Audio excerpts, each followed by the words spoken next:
Greetings, I'm George Boston Rhines with the Get To Free Press, and as you know, I'm covering 18 cities and counties where voter suppression, intimidation, impeding the black vote, and removing black elected officials from office. I was called to Douglas some time ago when we elevated our investigation from Madison, Florida through approximately 17 other cities. I was called to Douglas. And these group of black Americans and 2 whites were indicted on voter fraud. When I arrived in Douglas, I met a commissioner by the name of Olivia Pearson. And I've traveled with her, I have posted videos. But now, she, like many others, had to go and face a judge and a jury. And after the verdict came in that case, it was determined to be a mistrial. They only brought her up on 2 charges. 2. I want this juror to tell you what they were deliberating on. But first, I want you to listen to her as she gives an introduction to help you along the way on what I call a pattern and practice of stopping the black vote and keeping blacks from holding office here in the state of Georgia and Florida that I can vouch for. What's your name? Lanisha Armour. Lanisha Armour, how you spell your first name? Lanisha, Lenecia. Last name? Armour, Armour. Where are you from? Douglas, Georgia. What are your educational level? Finished high school, and that's pretty much it. High school diploma, okay. And I guess you received a notification or something through the mail to do what as far as the jury selection, or you was in the pool of potential jurors, right? Yes, sir. Okay, and you was selected? Yes, sir. How many was on your jury?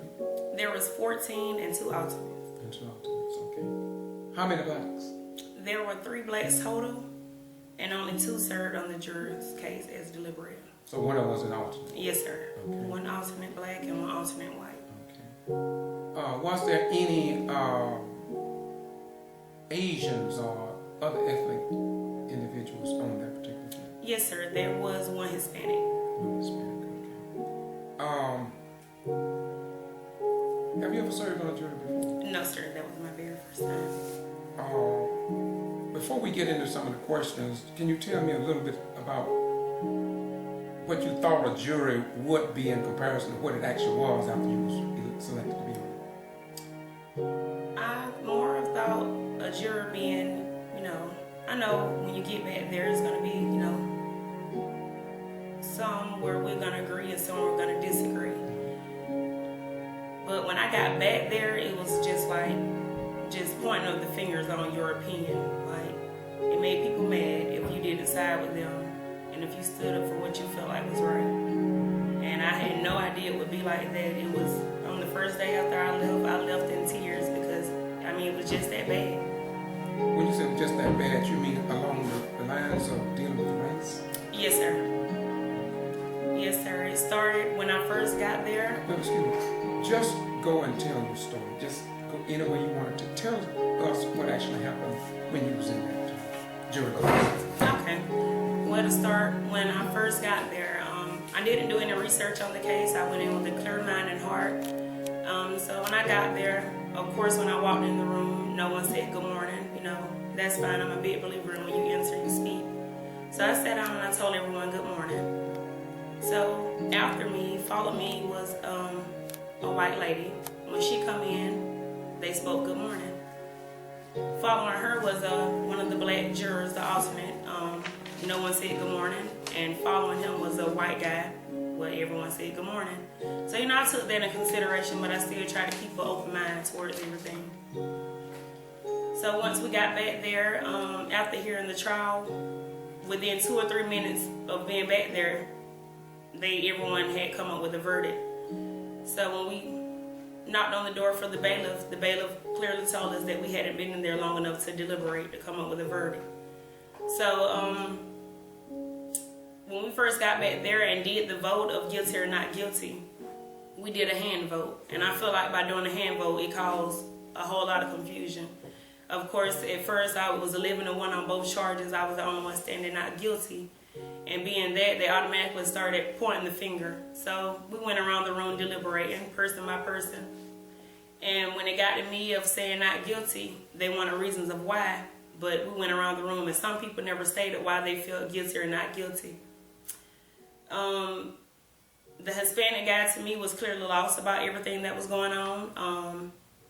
He didn't understand the concept of everything. On one vote, we wrote it on paper, and he didn't even understand what route we was going with that. So he never deliberated, never nothing. He automatically said guilty, and I felt like he was just following along with everyone else instead of speaking up for what he felt was right. With the deliberating, with the pointing of the finger, I felt like if we would have did it unanimously or anonymously or whatever, writing it down, I felt like that would have been a better decision to do. They told me that by me deliberating, they would have knew that it was me saying not guilty, but like I told her, you would have assumed, but you would have knew for sure. It would have never been facts. Me, basically, I just did what God placed on my heart and what I felt like was right. On the 2 counts, at first, when we first got there, everyone was saying 11-1 saying guilty except for me. But after I gave my reasons on the first count, which was improper assistance, I persuaded 2 people to change their mind, because clearly on the first charge, on the improper assistance, the witness stated that Miss Pearson didn't touch her screen. She only showed her how to insert the card and read out directions on what was going on. So that right there was reasonable doubt of, I felt like she was innocent on it. The witness even stated that she didn't touch her screen or didn't, have anything to do with casting her vote. So on the second charge, I was the only one that still stood up for innocent, and I felt like because when Ms. Pearson took stand, she clearly stated that the signature, it obviously stated her name, but it was so much tampering with the paperwork and the signatures that it really didn't look like her writing. So that, again, was reasonable doubt on finding her innocent. Back there with the deliberating back to that, it was even to, of course, when we get back there, people are going to, get into it a little bit on why they feel guilty or not guilty. And being that I said not guilty, me and 2 of the ladies, we exchanged a couple words. So the very next morning of getting in the juror's room, starting back with deliberating, the foreman tried to slide off a note to the judge of basically trying to get me put out on one of the alternates put in because I wouldn't comply with what they said. He wrote a note to the judge without, clarifying or verifying anything with the rest of the jurors. Basically, the note said that I was confrontational and that I wasn't abiding by the law, which I feel like because I wouldn't side with them.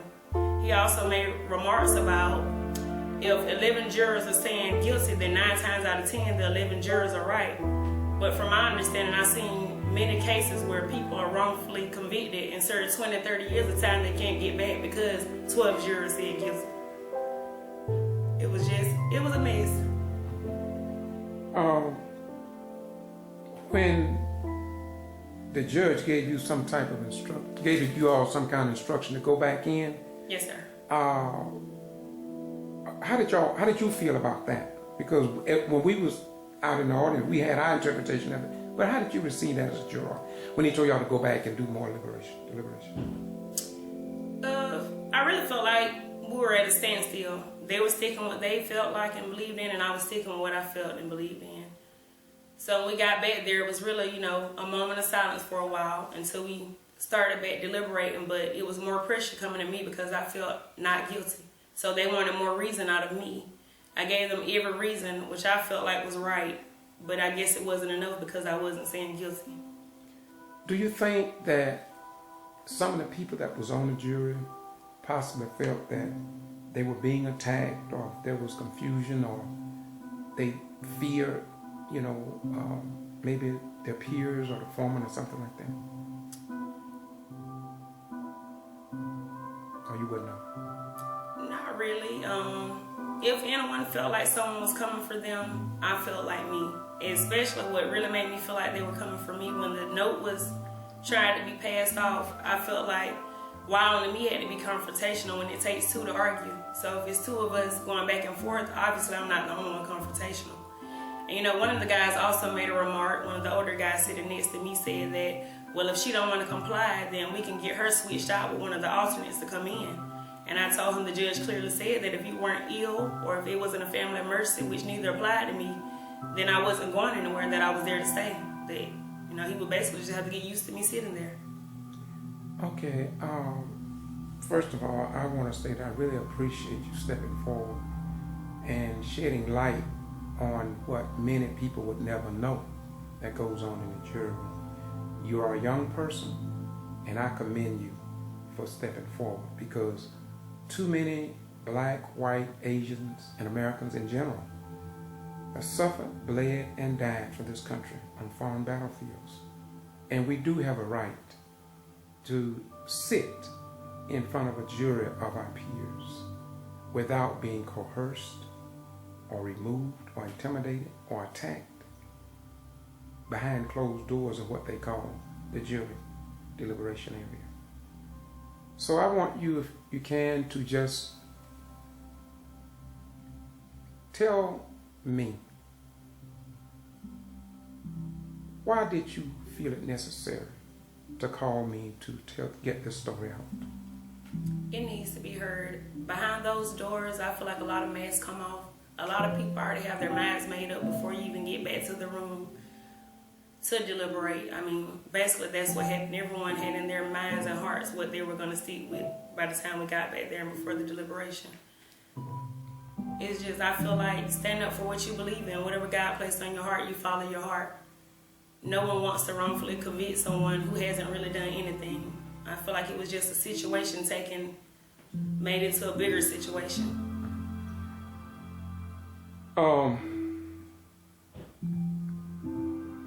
Tell me a little bit about, you've talked about it, but sum it up in short review. The attitude and the professionalism or unprofessionalism of the jury foreman, because I believe he possibly was the most educated. Yes, sir, he was. From the time we got in there, he was the main one talking, laughing, joking. Really, I felt like how he was chose it wasn't fair. Most people were leaning towards him. We never did a hand vote on the foreman who we chose. Most of them just decided, and that's what they went with. It wasn't a fair vote on who was going to pick for foreman. He did most of the talking for a lot of them with deliberating, with coming up like why he felt guilty, or he was also one of the main ones, had a lot of the stories confused or not really knowing what was what. Me on the other hand, I took a lot of notes and I had to correct them on a lot of stuff that he was saying that they were wrong on. How does it feel to be young and to go up against a professional person, possibly with a college degree, and you just said that you just finished high school? How does it feel to go up against that level of knowledge? Or supposed to be level of knowledge? I didn't feel any type of way, really. No intimidation? No intimidation? No, not at all. Because when you stand on what you believe in, and human can't make you go left or right or choose, and you have a mind of your own, you'll always be able to stand up for yourself as long as you keep that attitude. Okay, let's close this out. And I want you to close it out by stating once again, as I come to join you, I want you to state, how long did it take you all, after all those hours, to reach a decision? How long did it take that jury? Within the first 2 or 3 minutes with being in there, everyone had come up with a verdict. And that verdict was what?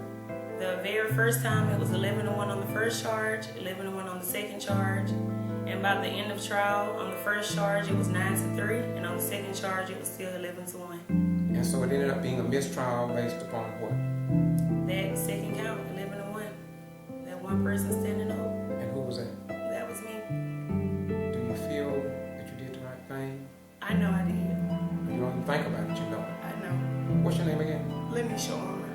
get you on. I want to tell you I appreciate you. May God bless you, my beautiful sister. And I hope that you can go to school and get your college degree. Because a person like you, in my humble opinion, you would only compliment what God bless you to have. And that's courage and the willpower to stand up for what is right under our form of government here in the United States. Thank you so much. Thank you. And once again, this is the Get Too Free Press. I want you all to Google Boston G.B.R. because if you think this is an isolated case, you got a long run to run. This is only a touch or peak of the pyramid of what whites, apparently along with some black people, are doing throughout the state of Georgia, the state of Florida. And I have been to New Orleans, and we see the same pattern and the same practice.